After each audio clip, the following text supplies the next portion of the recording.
Kasi basa ang mga upuan. Wala na mga bubungan dun sa park. Pero maglalakad pa rin kami kahit na naulan, kahit pa may snow, kahit pa nag-snowstorm. Yan, naglalakad kami.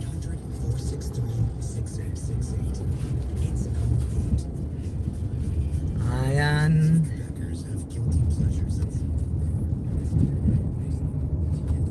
Yan, nakikita niyo yung mga kalsada rin, giba-giba.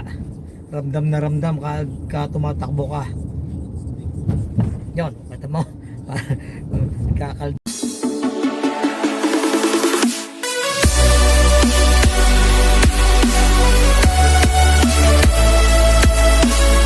Hello, welcome to my channel, Parker Vlog. Don't forget to subscribe, like, share, and comment. Ito araw ng Sabado. Kami mamamalingki muna. Pero bago yon, punta muna kami sa Westmount. Bilinis muna kami ng building doon. Saglit lang naman yun eh. Tapos mamamalingki na kami sa Asian Store. Bibili kami ng pumpano. Nako, nakabili kami ng pumpano dati. Nako, ang sama. Sama ng lasa. Kaya kami nadala. Ang hirap humanap ng isda din eh. Ayan. Malis. Kaya ito, hanggang to ang buhay Canada. Medyo ano lang, hindi magkano malamig. Positive 2 lang. Nalimutan ko pa mag seatbelt. Yan, ganyan ang kalsada rin eh, nalukso ka.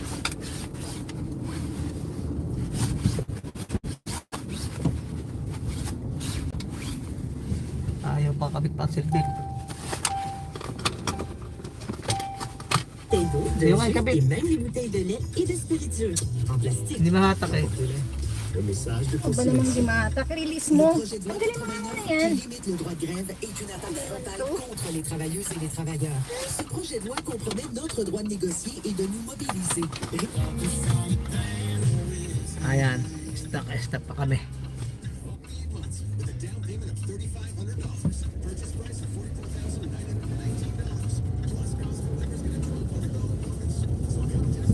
Makulimlim. Mukhang uulan na naman ang aming weekend ngayon. Kaya masama. Malungkot pagka galing na ulan dito. Hindi makapasyal. Hindi makapunta sa park kasi basa ang mga upuan. Wala na mga bubungan dun sa park. Pero maglalakad pa rin kami kahit na naulan, kahit pa may snow, kahit pa nag-snowstorm. Yan, naglalakad kami.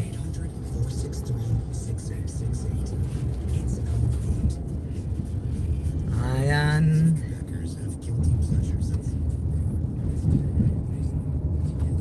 Yan, nakikita niyo yung mga kalsada rin, giba-giba. Ramdam na ramdam ka tumatakbo ka. Yon, kata mo. Kakaldagan. Lalo doon sa pupuntahan natin, sa parting Westmount. Grabe ang daan doon. Hindi ka talaga makatars naman na to. Hindi ka makakapanting mag-drive dito. Masamaan daan. Ngayon, magbubutuhan naman eh. Dapat yan ang i-request sa mga kandidato dito. Ayusin ang daan. Hindi naman na sila sakop yan. si House Father. Ano pong papel yan? Hindi politiko ang sumasawsaw sa construction dyan. Hop! Yeah! Makahop ka naman, kita ko. Ano ka ba? Ibababa ko yung ganitong pasahero. Ayoko ng mga ganitong pasahero eh. Lagi yun lagi. Huwag ganun. Kita ko siya. Layo-layo eh. Pinabababa ko yung ganyang pasahero na. Di ba ba na ako? Oo, baba ka na. Ayan. Maghapon na naman tong ganito. Pero 40% lang nakalagay sa weather. Pero makulimlim. Pagka masikat ang araw, masaya-saya dito. Pagka masikat ang araw, maliwalas. Parang magaan ang pakiramdam. Masaya. Di tulad ka nito kung makakulimlim. Malungkot, nakaka-stress. Parang paggabi na naman eh. Oh.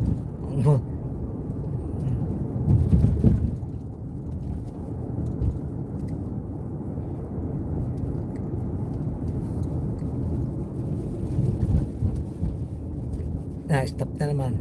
Karne din eh, may kanto. Limit ng stop. Tapos sa 30 lang ang kailangan speed mo. Eh mga kasabay mo rito, 30 na nga lang, at takbo 20 pa. Yan, mababagal.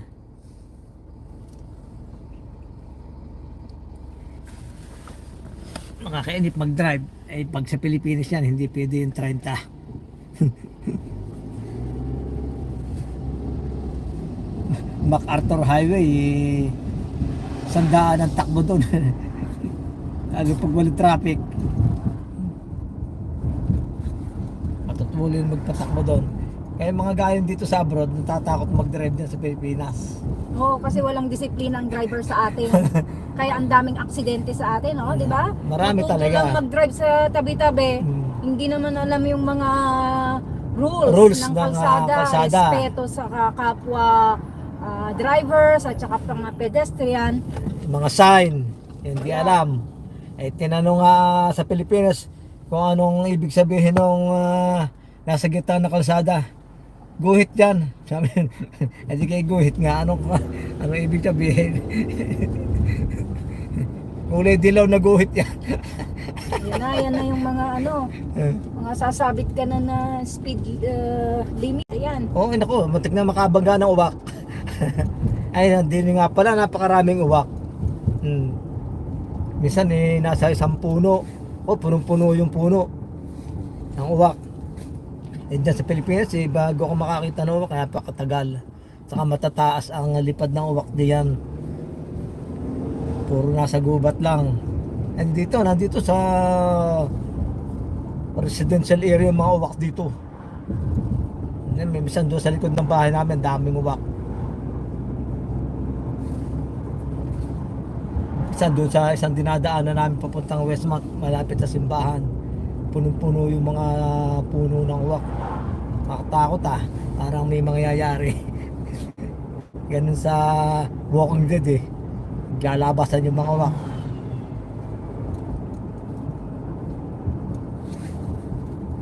Yan ang gate, ang sitwasyon dito pagka Sabado ng umaga. Walang gaano nung sasakyan naman.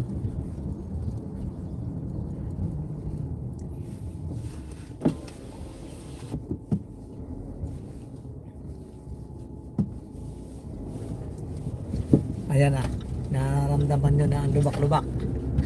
Yan, malapit na tayo doon sa mga lubak-lubak. Yan ang pinagtataka ko rito sa sa Montreal. Bakit na masyadong pinabayaan yung kalsada? Hindi tulad doon sa ibang parte ng Canada na puntahan namin. Ang luluwang, ang kikinis.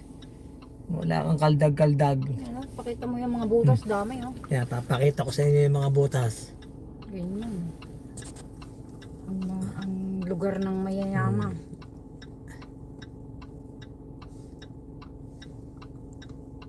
Yan kita nyo yung kalsada na yan. Umpisa pa lang to doon sa pupuntahan namin. Nakikita nyo. Yan. Grabing sira-sira. Kaya yung mga taga Toronto, pupunta rito, gugulat ang kalsada, bakit daw ganito. Pag bumibiyahe sila sa gabi, hindi tulog. Yung mahaliwan, nakasakay ka lang sa sasakyan, pasahero ka lang. Kaldag-kaldag na, ay siya, Montreal na yun. Nag-uumpisa na magkaldagan mga sasakyan. Yan yan. Yan ang klase ng daan dito. Yan mula dyan, paakyat doon. Wala ka namang mapili eh. Yung kahit dahan-dahan ka, talagang kakaldag ka eh. Parang ang sungkaan eh. Yan, kita nyo. Pagka nagbi-video eh, ang camera, napakagalaw. Yan o. Yan, din eh, may makinis-kinis din eh. Sabi ko lagi, dapat ganito. Ito lang street na to, yan, yan. O yan, dapat ganyan kakinis. Wala eh. Yan, pagbas natin dito, pagkaliwa natin doon sa may Sherbrooke. Ay grabe ang daan doon. Yan, tingnan nyo na lang yung mga bahay, ang gaganda oh. Yan, mga bahay dito yan. Yan, masisiyahan ka naman dito sa mga bahay. Kakatuwa. Kahit pare-parehas, magaganda. Oh, may mga lugar na kala mo yung mga Harry Potter ang bahay. Ganda. Tulad ng isang araw na pinuntahan natin doon sa Sherbrooke. Ang kaganda pala doon. Paglabas mo ng Metro Sherbrooke, ay litong-lito ako eh pagbibideo. Yan, yan umpisa na yung kalsadang warak-warak. Yan, yan ang bahay, ang gaganda oh. Yan, hello. Sa tuktok ng bundok. Tuktok ng bundok to eh. Ganda ng mga bahay. Makakatawa ang mga bahay dito. Mapepera. Kita nyo ang mga bahay dito. Palibasa sa gipit, wala silang parking space doon sa kanilang bahay. Talagang sa kalsada nakaparada. Yan, yan. Yung iba meron ng konti. Pero mas gusto nila sa kalsada. Kumukuha na lang sila ng ticket para makaparada rito sa gilid. Yan, sektor tawag nila dyan. Sector parking permit. Kung saan ka nakatira sa kaya sektor. Yan. Kaya pumarada ka dyan, wala Bayad ka kang ng- sticker, ay huli ka. Magkano bayad? Depende kung ilang litro ang sasakyan mo, kung ano ba, hybrid ba, Yan. electric, nakadepende rin sa mga ganon. Anong taon nung sasakyan mo, nung modelo, ganon. Yan, depende. So, isang Depende sa... bayaran lang din naman sa buong isang taon. Isang taon yung ticket. Yan. Kaya mura lang naman. Depende.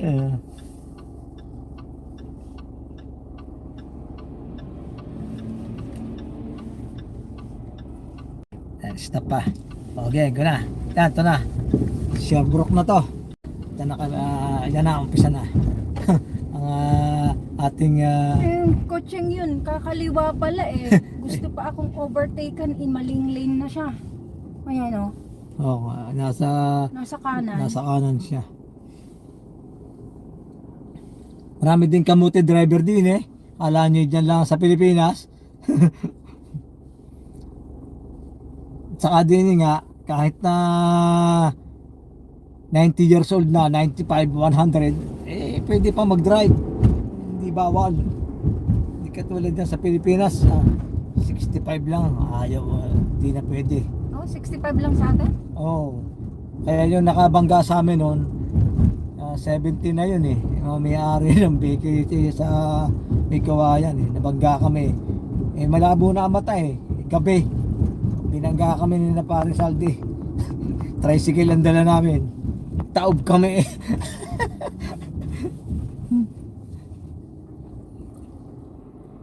Yan, saan kaya pupunta yung bombero na to?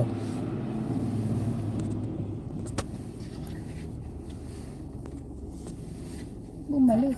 Yan. Bumalik siya. Bumalik nga eh. Nalito, naligaw yung waist niya. Yung kanyang Google Map. I-Google Map na minsan mali yung pinapaanuhan sa'yo eh. ay mahirap din mag-google eh kano ako din i-google minsan. Nandito na lang pala mga ilang metro lang ang layo. Arigang sa Google mo. Naku talagang layo, pinaikot ka pa. Tulad kami nagpunta kami sa nag-tour kami, punta kami sa Vancouver. Naghahanap kami ng restaurant. Di ginugil. Di sinunod namin yung Google Map. Aba, dito yung paglabas ang layo na nanalakad namin. Doon ulit sa pinanggalingan namin, din ka pinaikot pa. Sabi ko, ito susumbong ko ito kay Siri. nanliligaw. Oh. Wala silang opsyon ng Google. Yan ang hirap, walang opsyon na pamipilian ka, oy, dito ka malapit o dito ka o sa no. Meron. Oh. Sinusubukan namin eh. Minsan alam namin pero mag-google kami. O tamo ang layo ng pinapakita niya. Minsan sa loob lang kami. Piti pa dadaanin pa kami sa highway sa Dicari. Ba? Kapit ka lalabas pa ng highway, nandito naman sa loob. Kaya pag hindi mo alam dito, kawawa ka. Eh mga ibang may Pilipino driver dito hindi marunong gumamit ng Google. Ayan, mahirap siya. Nagkakaligaw-ligaw. Samantalang hindi nila ang din sa loob yan. Yan, nandito na tayo sa Westmount. Westmount Green. Green Avenue. Nandito na kami. Isang oras lang, tapos mamamalingki na. Yan, kasama talaga ng panahon. Ulimlim. Iba talaga ang araw, nakakasaya. Huwag lang ang matindi ang sikat, parang sa Pilipinas. 44 daw ngayon, nakain ako po. Pawis pati. Pati kaluluwa mo pinapawisan doon eh. Grabe. Yung kaluluwa mo, hindi makaporma, nasa loob siya eh. Hindi makapaypay. Pag walang aircon. Pag nasa aircon ka, yan, tuwan-tuwa siya. Ayan, nandito na kami sa Green Avenue. Ang aming hawak na building. Okay, mauna ka na, Cooper. Ayan. May sarili kaming parking pag nagpupunta. May sarili kaming parking dito, maluwag. Ay, tatatlo nakaparada. Ayan, kita mo. Ito, sarili naming parkingan dito. Yan, nandito na kami. nagbabayad. Maluwag na maluwag. Ka-share kami eh. Cashier kami dito raw, cashier kami sa building na to. Dapat namin kagabi to lilinisin tinamad kami. Ngayon na lang Sabado, tapos sabay pa mamalingki. Sa gabi namin nililinis to pagka Friday, kasi pagka maaga-aga pa, minsan alas 7 na, may tao pa. Istorbo paglilinis. Alas 7 na ng gabi, nandito pa, minsan alas 8. Istorbo. Ayan, nandito na kami. Ba na tayo. Yan, dito kami sa paligid ng itong building na lilinisan namin. Yan.